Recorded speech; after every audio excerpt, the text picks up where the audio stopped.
দুঃখের অনুভূতি পরিস্থিতির থেকে বেশি মানসিকতা, মানসিকতার থেকে বেশি আশেপাশের লোকজনের সাথে জড়িয়ে।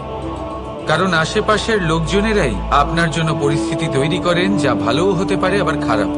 আপনার আশেপাশের লোকজনেরাই আপনার মানসিকতাকে প্রভাবিত করে, হয় তাকে ভালো করে অথবা খারাপ করে। আমাদের জীবনের অর্ধেক দুঃখ এই কারণে যে আমরা তাদের উপরে আশা রাখি যাদের ওপরে কোনো আশা রাখা উচিত নয়, আর অর্ধেক দুঃখ এই কারণে যে আমরা তাদের উপরে সন্দেহ করি যাদের ওপর সেটা করা উচিত নয়। তাৎপর্য এটাই যে মানুষকে চেনার চেষ্টা করতে থাকুন। যেদিন আপনি এটা বুঝে যাবেন যে কে সুজন আর কে দুর্জন, সেই দিন এই দুঃখ আপনার জীবন থেকে দূরে কোথাও চলে যাবে। রাধা রাধা। কিছুদিন আগে আমরা কথা বলেছিলাম যে আমাদেরকে নিজেদের বিবেকের সাহায্যে সুজন আর দুর্জনকে চিনতে শিখতে হবে। কিন্তু কিভাবে চিনব? কি গুণ থাকে তাদের? সুজন কি সে যে আস্তিক হয়, যে ঈশ্বরকে বিশ্বাস করেন, যে তাকে ভয় পান? নাকি দুর্জন সে যে ঈশ্বরকে বিশ্বাস করেন না, তাকে ভয় পান না, শুধুমাত্র নিজের কাজ করে যান? আপনাকে বলে দিই, এই সুজন না তো আস্তিক হয় আর না তো নাস্তিক, তারা বাস্তবিক হয়। তাহলে আসুন আর বাস্তবিকতাকে চিনুন আর জীবনে শুধুমাত্র আনন্দ লাভ করুন। আর আমার সাথে ভালোবেসে বলুন রাধা রাধা।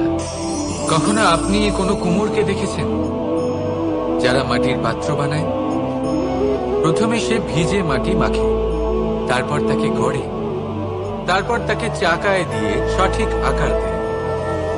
যদি আকার ঠিক না হয় তা তক্ষুনি ঠিক করে দেয়, কারণ সে এটা জানে যে একবার এটা আগুনের তাপে দিয়ে দিলে, একবার এটা শুকিয়ে গেলে তারপরে এর আকার কখনোই বদলানো যায় না। এখানে লুকিয়ে আছে একটা শিক্ষা, সমস্ত মাতা পিতার জন্য একটা শিক্ষা।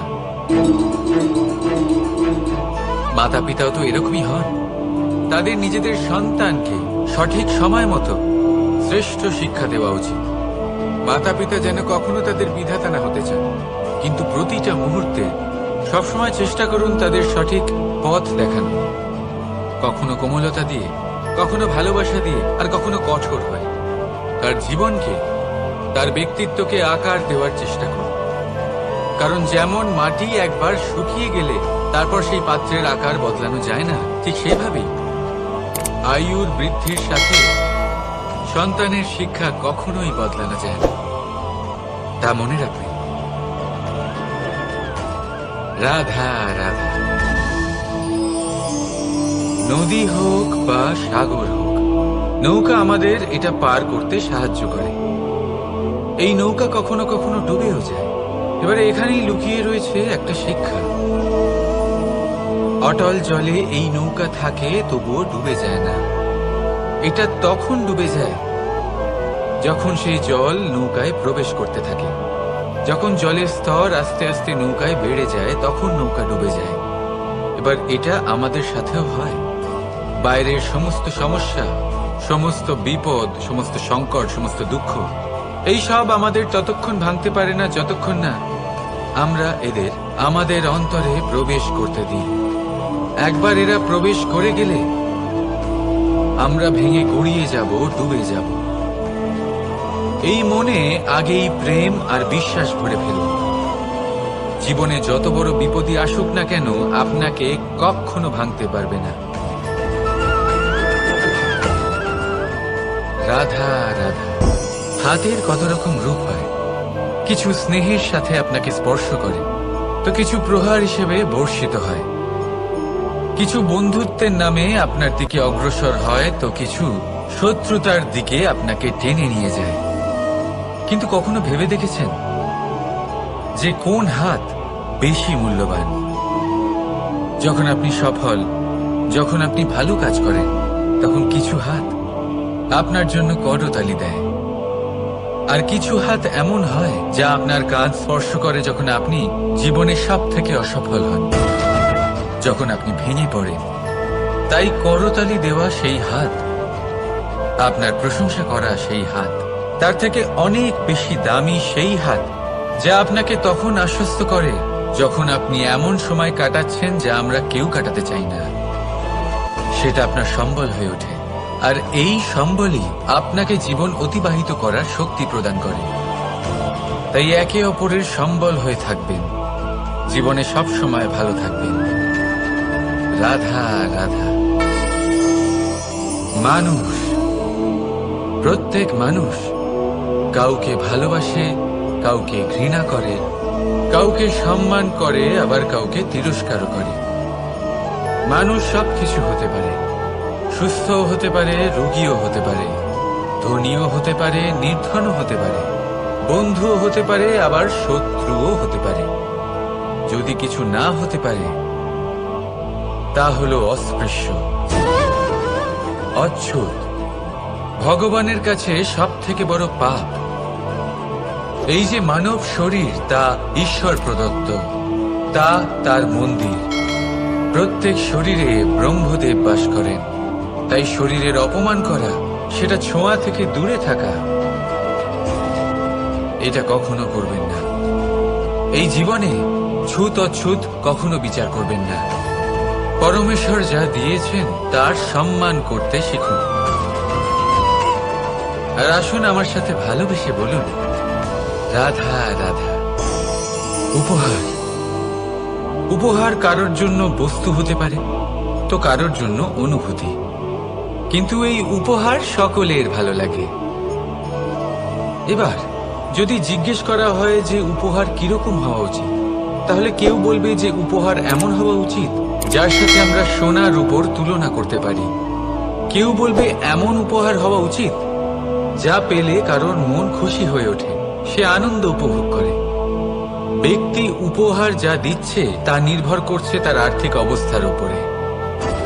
কিন্তু উপহার যাই হোক না কেন, তাতে একটা অনুভূতির অভাব কখনোই থাকা উচিত নয়। আর সেই অনুভূতি হল ভালোবাসার অনুভূতি। তাই মনে রাখবেন, ভালোবাসার থেকে বড় উপহার আর কিছুই নেই। আর যদি ভালোবাসার এই উপহার আপনি লাভ করেন, তার থেকে বড় আর কোনো সম্মান নেই। রাধা রাধা। কখনো কোনো বাচ্চাকে দেখেছেন? কত কিছু ঘটতে থাকে তার জীবনে।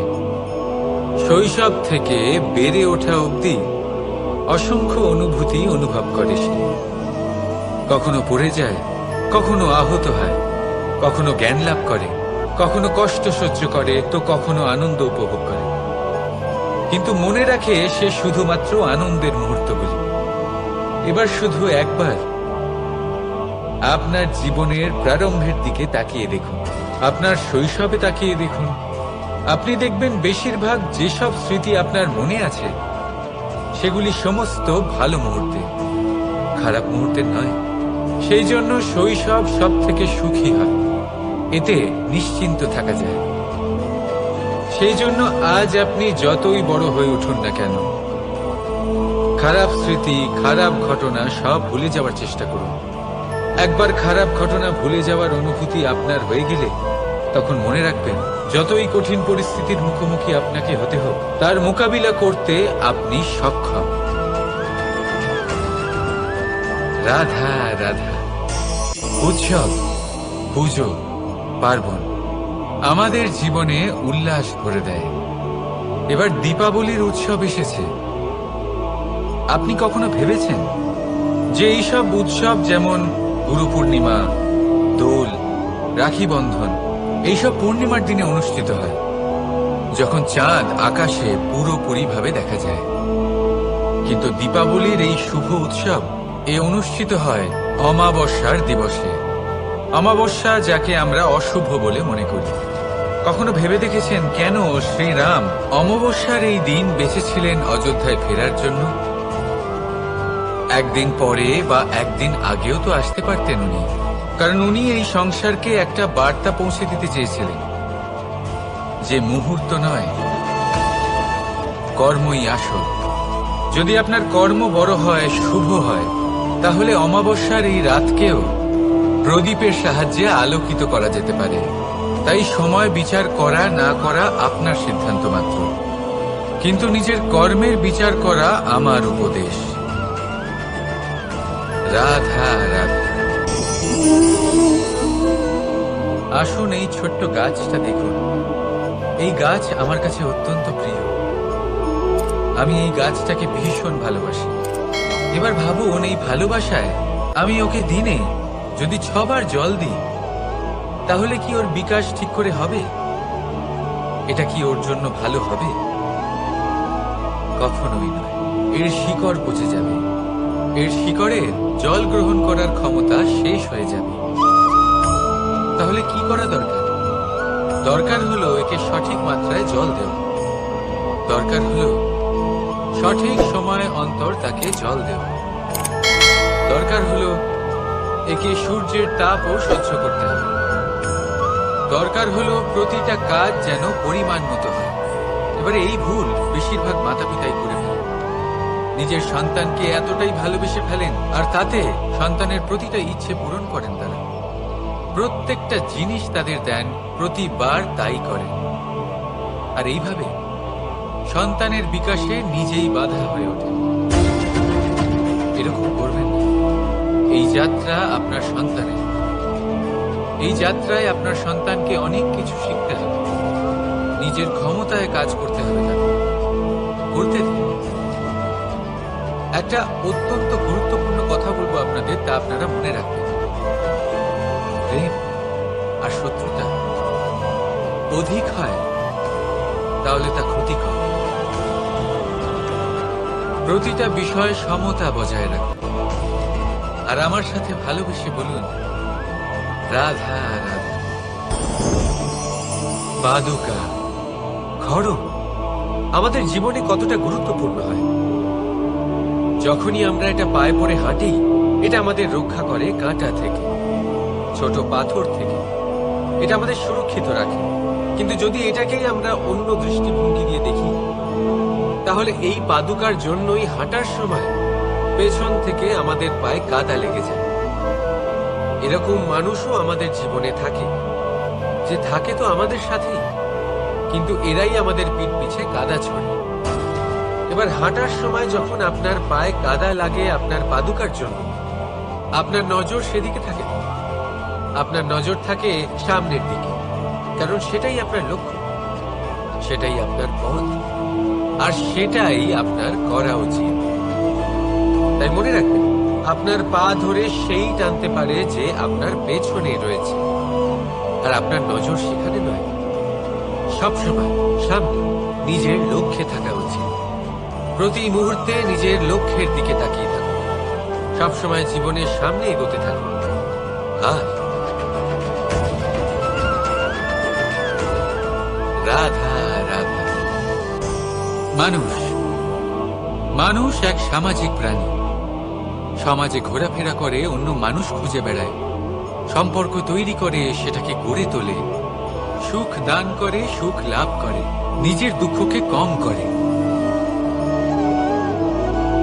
কিন্তু একটা জিনিস সে বোঝে না, কোন ব্যক্তি আপন আর কোন ব্যক্তি পর। দেখুন, আপন সে নয় যে সুখের সময় আপনার সাথে থাকে। আপন সে যে দুঃখের সময়ে শুরু থেকে শেষ অবধি আপনার সঙ্গে থাকে।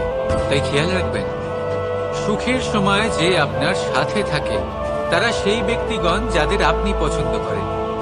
কিন্তু যে দুঃখের সময়, সমস্যার মধ্যে, কষ্টের ও একাকিত্বের মধ্যে আপনার সাথে থাকে, আপনাকে সব সময় সঙ্গ দেয়, তারা সেই ব্যক্তি যারা আপনাকে পছন্দ করে। এবারে কাকে আপনি আপন বানাবেন আর কাকে পর, সিদ্ধান্ত আপনার। রাধা রাধা। নাম কত সাধারণ একটা বিষয়। প্রত্যেক মানুষ যে জন্ম নেয় তাকে একটা নাম দেওয়া হয়, যা সে পেয়ে থাকে তার মাতা পিতার দ্বারা, না হলে তার গুরুর দ্বারা, বা কোনো আত্মীয়ের দ্বারা, বা কোনো কাছের মানুষের দ্বারা। এই নামের সাথে সে আস্তে আস্তে বেড়ে ওঠে। কিন্তু এটাই কি সেই নাম? এই নামই কি সবকিছু? কখনোই নয়। একটা নাম সেটা যা আপনি জন্মের সময় লাভ করেন, যে নামে আপনি কর্মের পথে অগ্রসর হন। আরও একটা নাম সেটা যা আপনি আপনার কর্মের দ্বারা অর্জন করেন, আর এই নামেই আপনাকে সবাই যুগ যুগ ধরে মনে রাখে। আপনার আসল নাম সেটা নয় যা আপনাকে জন্মের সময় দেওয়া হয়েছিল। আপনার আসল নাম সেটা যেটা আপনি আপনার কর্ম দ্বারা লাভ করেছেন, কারণ সেই লাভের পেছনে প্রচুর প্রয়াস লুকিয়ে থাকে, অনেক পরিশ্রম লুকিয়ে থাকে। কিন্তু যদি আপনি চান যে মানুষ আপনার নাম মনে রাখে, তাহলে আপনাকে কর্মের পথে অগ্রসর হতেই হবে, শুভ কর্ম করতে হবে, অনর্গল চেষ্টা করে যেতে হবে, মহান কাজ করতে হবে। আর বিশ্বাস করুন, আপনি একটা মহান নামের ফল অবশ্যই লাভ করবেন। রাধা রাধা। চিন্তা। সবাই বলে চিন্তা করা উচিত নয়, কিন্তু চিন্তা সবাই করে। যিনি বৃদ্ধ ব্যক্তি হন, তিনি নিজের অতীতের সাথে বর্তমানের তুলনা করে চিন্তিত থাকেন। একজন যুবক ব্যক্তি ভবিষ্যতের বিষয় চিন্তা করে, নিজের লক্ষ্য কিভাবে পূরণ করা যায় সেই চিন্তায় মগ্ন থাকে। শুধু একজন বালকের না তো তার ভবিষ্যতের চিন্তা থাকে, আর না অতীতের দুঃখ থাকে। আর এরকম কেন? কারণ সে শুধুমাত্র বর্তমান নিয়ে ভাবে, আর তাই সে সব থেকে বেশি সুখী। তাই মনে রাখবেন, যদি আপনি আপনার বর্তমানের বিষয় ভাবেন, তাতে বাঁচেন, সেটাকে ঠিক রাখেন এবং সেটাকে আরো ভালো করে তোলেন, তাহলে আপনার অতীত আর আপনার ভবিষ্যৎ আপনা থেকেই ঠিক হয়ে যাবে। আসুন আমার সাথে ভালোবেসে বলুন, রাধা রাধা।